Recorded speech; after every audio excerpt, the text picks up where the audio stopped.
Bonjour Hélène. Bonjour Pauline. Dans la presse aujourd'hui, les manifestations qui ont éclaté en Inde après l'entrée de deux femmes dans l'un des sanctuaires les plus sacrés de l'hindouisme. L'entrée de ces deux femmes vêtues de noir à l'aube, sous escorte policière dans le temple de Sabarimala, fait la une du Hindu qui rapporte que l'événement a provoqué la colère d'hindous traditionnalistes hostiles à la décision de la Cour suprême indienne d'autoriser les femmes âgées de 10 à 50 ans à pénétrer dans ces lieux.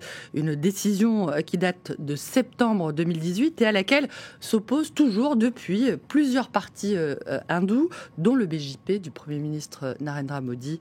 D'après The Independent, l'entrée donc sous escorte policière de ces deux femmes a donné lieu à plusieurs manifestations dans l'état du Kerala où se trouve ce temple. Manifestations qui ont d'ailleurs fait un mort du côté des manifestants, et elle a donné lieu aussi à la mobilisation de plusieurs dizaines de milliers de femmes décidées à soutenir, la décision de la Cour suprême. Selon le quotidien britannique, la plupart des temples hindous n'autorisent pas la visite des femmes pendant leur période menstruelle, au cours desquelles elles sont considérées comme impures. Mais le temple de Sabarimala était l'un des rares à interdire l'entrée de toutes les femmes entre la puberté et l'âge de la ménopause.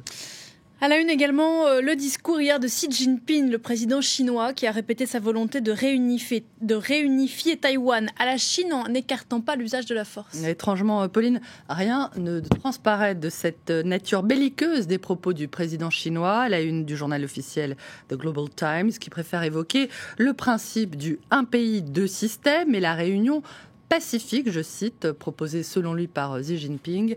Les menaces de Pékin ont en revanche été entendues, reçues 5 sur 5 de l'autre côté du détroit de Taïwan, où Tsai Ing-wen a immédiatement réagi en appelant la Chine continentale donc à respecter la liberté et la démocratie à Taïwan.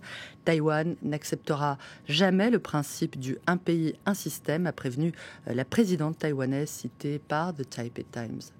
En République démocratique du Congo, on en parlait dans le journal, les électeurs attendent toujours de connaître les résultats de la présidentielle. Depuis plusieurs jours, l'accès à Internet et aux réseaux sociaux a été coupé par les autorités. La Croix évoque une tension de plus en plus palpable, notamment dans la capitale Kinshasa, alors que la date butoir pour l'annonce des résultats fixée par la commission électorale vient d'être reportée, vous l'avez dit, après le 6 janvier.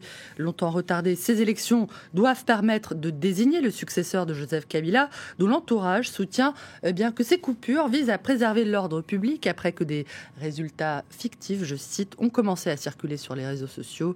L'opposition, elle, voit dans ces coupures une tentative de masquer des fraudes au profit du candidat de la majorité présidentielle, Emmanuel Shadary, qui assurait dès dimanche soir qu'il allait être élu.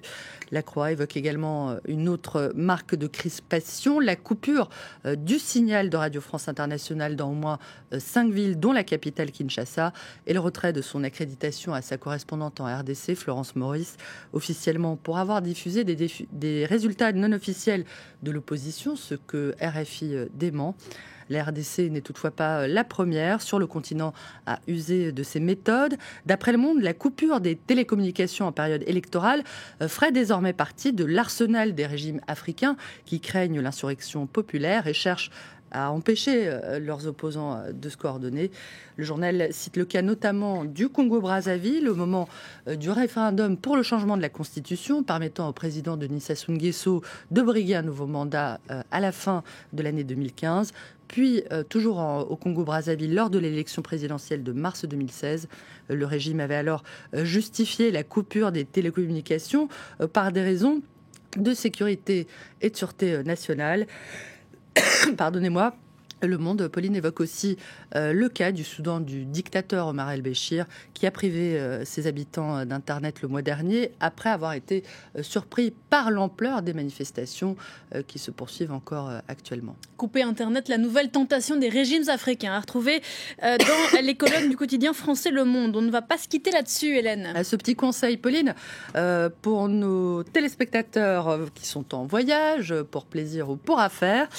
Avant de quitter votre chambre d'hôtel, vérifiez bien que vous n'avez rien oublié. Pourquoi ?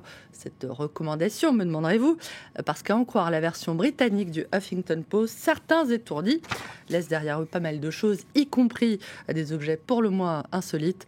Une chaîne d'hôtellerie britannique a ainsi recensé parmi ses oublis un cacatoès aux yeux bleus appelé Brexit, une copie de la robe de mariage de Meghan Markle, une malle remplie de pierres semi-précieuses ou encore 3 petits poissons rouges appelés Kim, Courtney et Chloé, comme les sœurs Kardashian.